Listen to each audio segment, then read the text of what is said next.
As, again, squared. I don't know what's going on here, but we got a lot of squares on this block.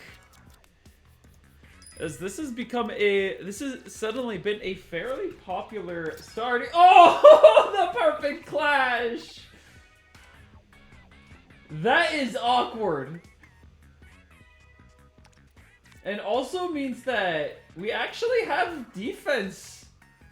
This is immediately turned into a really interesting game. Where you can't really just blindly offense as you usually do. Like, we now have things kind of set up and divided. You can push through still, but it is significantly more of an investment. Here comes the other charger.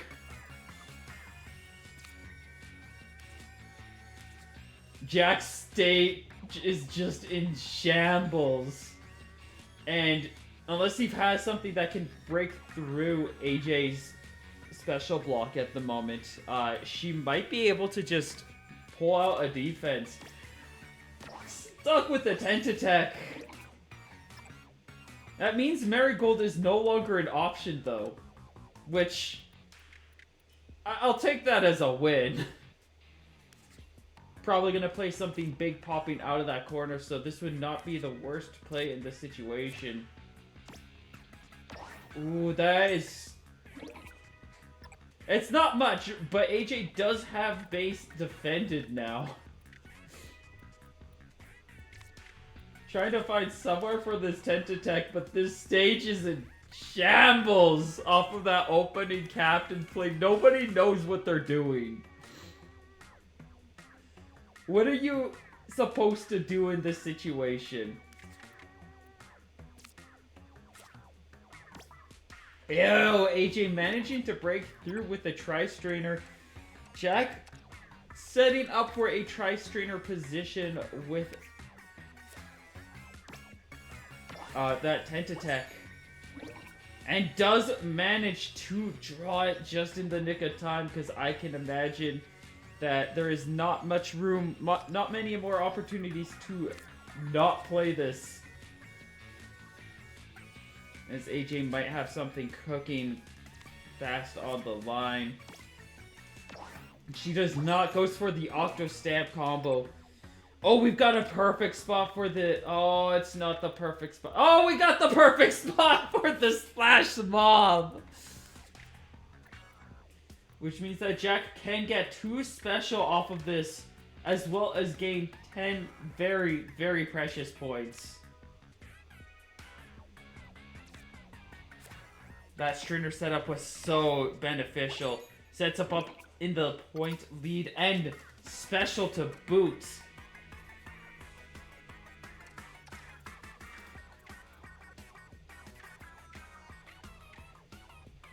Looking for somewhere to drop this gnarly Eddie. I don't think Eddie has the ability to really be played here. Unfortunately for him. But, I mean, you got Dynamo. You still got some other things you can combo play with. This turn's probably going to be a pass.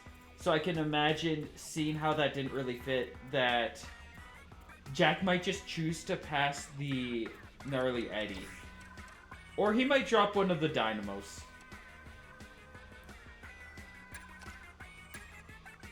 Because they're both ultimately going to be the same, where everything else kind of has a little bit more flexibility. 2 turns left, we're going to drop our beef of a play. He needs only a special off of this. Might be good to go for the Little Judd position. And see what you can get there.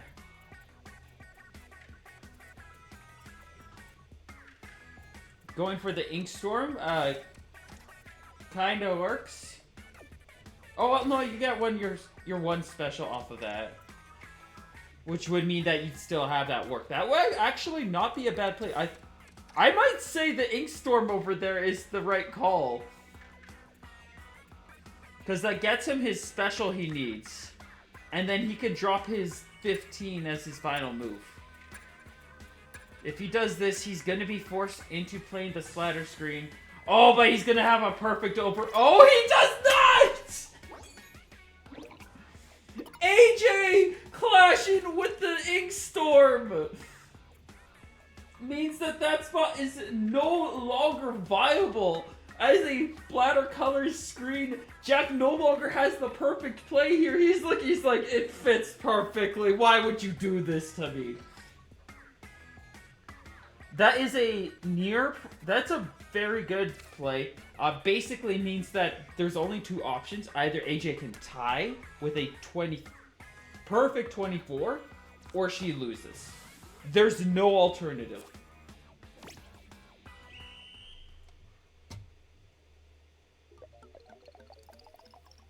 And Jack is going to be able to take it with a 3-point lead. AJ could not find that perfect setup.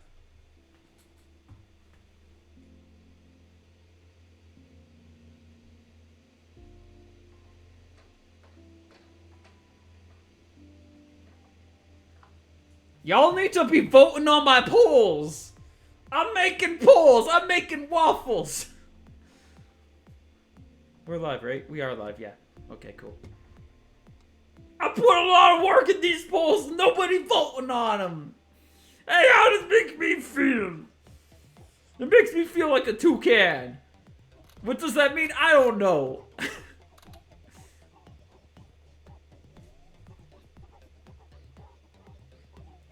But I put my blood, sweat, and tears, not really, because it only takes 30 seconds to actually set it up. But, you know, it's there for people who want it. Heading into our next stage. We are girdering ourselves for quite the battle. I initially thought that this stage is just a worse X Marks the Garden, but I've played on it a little bit. And I've come to realize that it's probably better than X Marks the Garden, and for one crucial reason, that being the special block is backed up against the wall. You have to put some work in before you get to the middle. If it was like 2 up, you would be able to dynamo wall, and it would like solve all your problems. But because you can't do that, we get this kind of situation. So that's 1, 2, 3 set up for Jack. AJ has 1, 2, potentially 3. It's a little awkward for her to do that if she tries to go for it. She does technically have the middle, though. I don't think she has anything that can combo as the bucket's kind of been closed off. Does make the right call as Jack tries to protect his turf and ends up losing out on her grounds. Which means that the stage has been cleanly divided in 2. Unless she's got like the angle shooter. Because I think angle shooter might actually be, it would. If she had angle shooter, she could break into his area right now.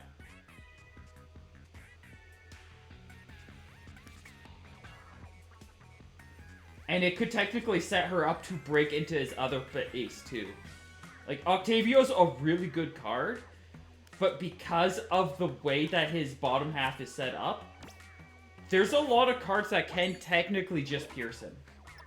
Same can be said about Captain. I feel like angle shooter is definitely, like, not used enough. I understand why. But it is such a good card when you know how to use it.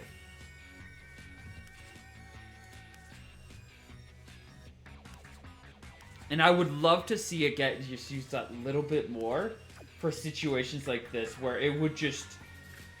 I mean, the other thing, too, is much like the Pearl Drone. You pop 2 special... And you've got the reach of, like, a little bit less reach then, but pretty much the reach of, like, a lot of, like, chargers. It's just good.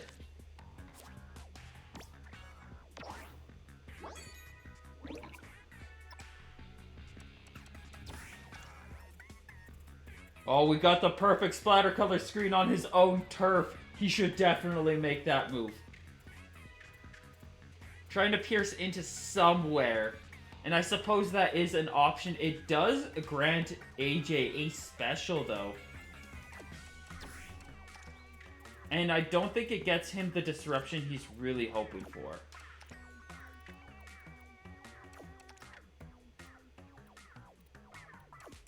So we're probably in a position where we're kind of forced to do a little more base building. Oh, that works! That works actually very cleanly. It's a really nice Jet Squelcher position. I think he's going to lock into it. I don't see any reason why he wouldn't. We do get a special for AJ out of it, but he can now try to charge in and cause a ruckus. Chances are high if he drops the Tri-Stringer, it will get its special, though it's not going to win the clash in that kind of space. The Reflux might, but I think, is he choosing to ultimately just... I think pushing and kind of creating that little wall there is the best call. Something that causes some damage, and potentially will grant him a special. Both tie on their clash, 11 apiece. Leaving that region destroyed. Reflux here will combo with the Tentatek. And seeing as there's not really any other good spot to place it, I think he's going to make this call. AJ forced to pass. She is now 15 points behind. Needs something worthwhile to do in these next couple of turns for her to be able to catch up. Her 3 special is not really doing too much. Out comes the Trizuka. What kind of damage we making? That was almost a perfect Trizuka. Does set her with a 5-point lead. Jack has 3 special, though, ready to play his super on the last round. AJ needs something to do here. Needs something to grant special. If she could get... Let's see. Okay, she's not going to be able to confidently set herself up for a huge point lead. And Jack needs like 11 points. That's easy pickings. At best, she can get 6 points out of this. So that's 91. Actually, it's not as clear-cut as possible. I don't know the full cards, but if he can't... No, that would be enough.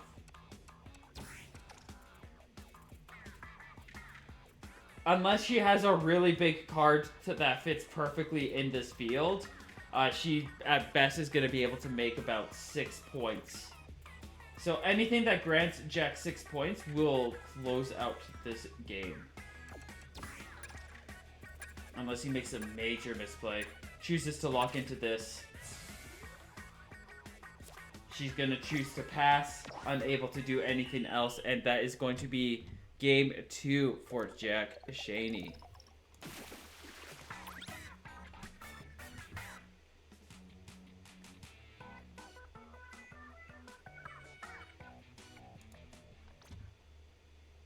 What is this? This looks cute.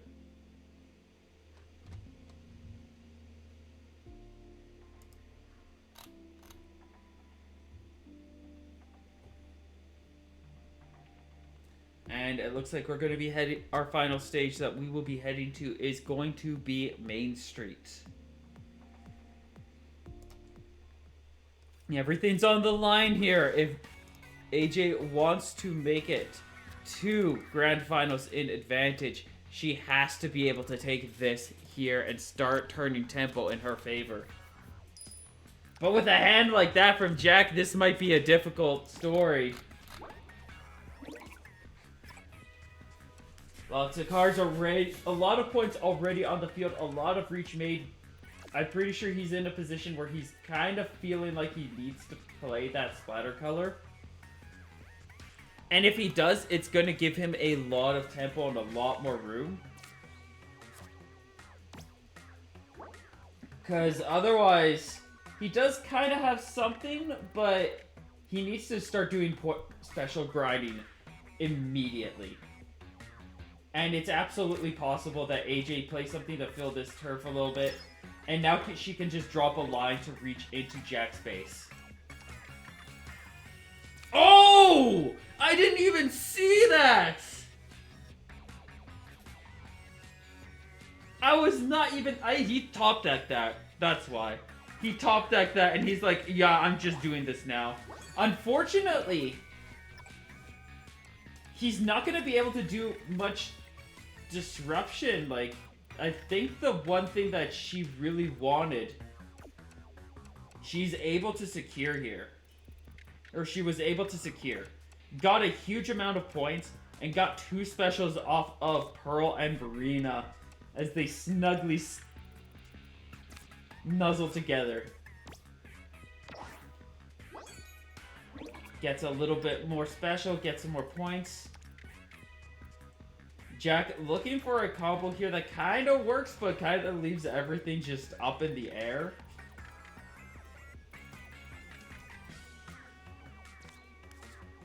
Gonna choose to lock in here. We have a splatter color that can break through very nicely.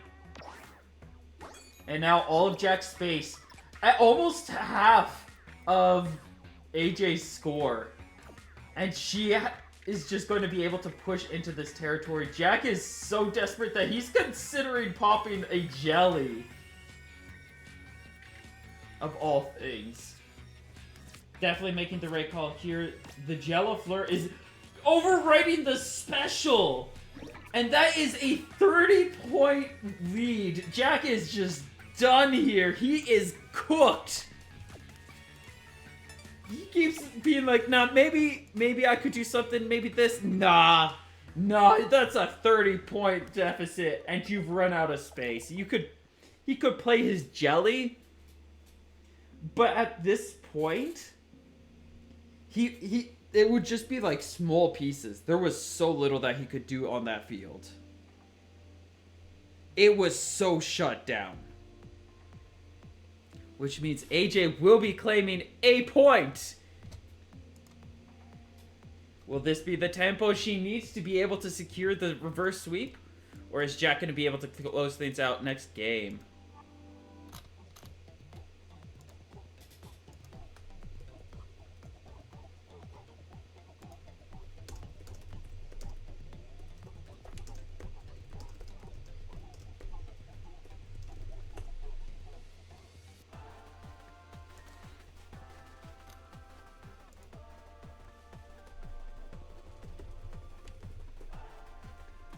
Where are we going? Over the line!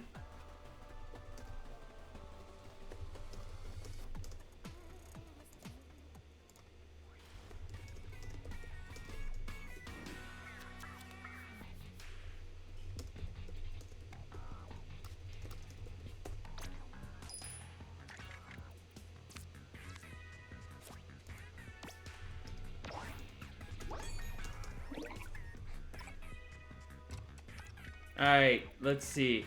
Quickly dropping an Octo Disco. Getting the Tri-Strainer set up. I feel like this is a little... No, that would block. I feel like that would block. The special from the EO deal essentially working as a wall in this situation.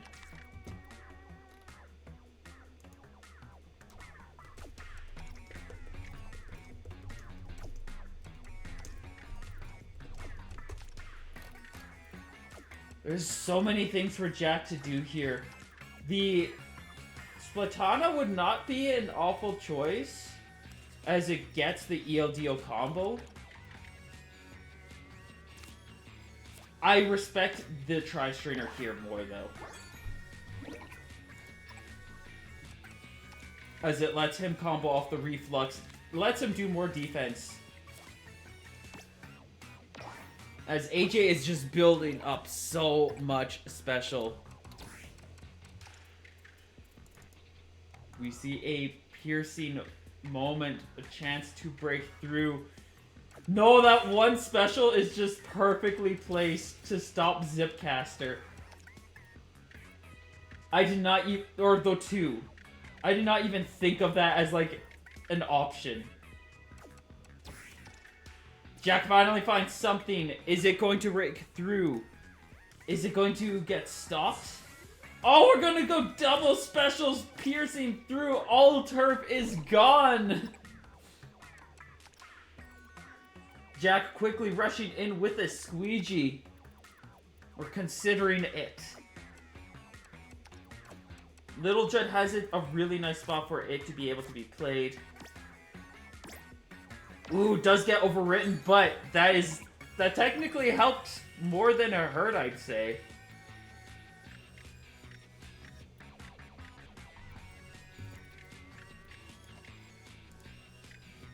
Trying to find an Octavia spot. That is a good one. Honestly, it makes no difference at this point. It's more dependent. It's so easy to be like, well, I need to destroy their base. But they're also thinking the same thing, and as it currently stands, both bases are you're both sharing the same base, so it's really about, like, what ultimately is the better position. It's not about, am I taking their base or are they taking mine? It's, what is the better play here? And I think he's going to choose to go for this. The two clash, 72 points even on both sides. Shiver's going to be played down here. Technically, if it was completely successful, which I do not see it being, would mean that she kind of has, or he has a combo to work with. I respect the Tri-Strainer there, though. Oh, just reaching and cutting through it. Sets AJ up with a point lead. And now's the time to play the Little Judd. Get those few points that you have. Or get those specials that you need for the final 3 turns. And then we have 2 turns of what to do. We've got the Splatana that can get a special. And that's kinda it. So, the Splatana's gonna be played. Is he specialing it? You know, I see what he's cooking there. If he just drops it and gets the special, that would be 4 special. He would need to get 2 more special off of his next play. If he charges in and does the setup, he's not getting too many points off of it. He'll have to pass the next turn, but that is going to be a really good spot for him to special the next turn. I think that's what he's thinking. And that's how he's setting up. AJ is going to be at a point disadvantage unless she has a way to get a special here. The Splatana, that spot that Jack had before, has been taken away. If he plays now, it would be a Splatana in neutral, which is not going to grant him any points or grant him any special, and that's something that he would benefit from. Thinking about the perfect spot, I think he's decided here. There's a pass. That means he's got a notable lead here on this final turn, and that is going to likely be it. Seems a good makeshift splatter screen spot, and there's no way that AJ's going to be able to turn things around here. So she is going to get knocked into the loser finals position, where she risks facing off against Maxim or Black Rose Dragon, as Maxim was able to take Yovan out in a 2-1, and Black Rose took Pi out 2-0. Out come the Super Chumps. It's not going to be enough.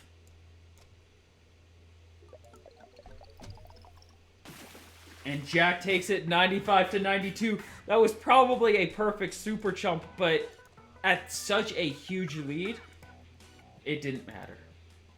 It did not matter a bit.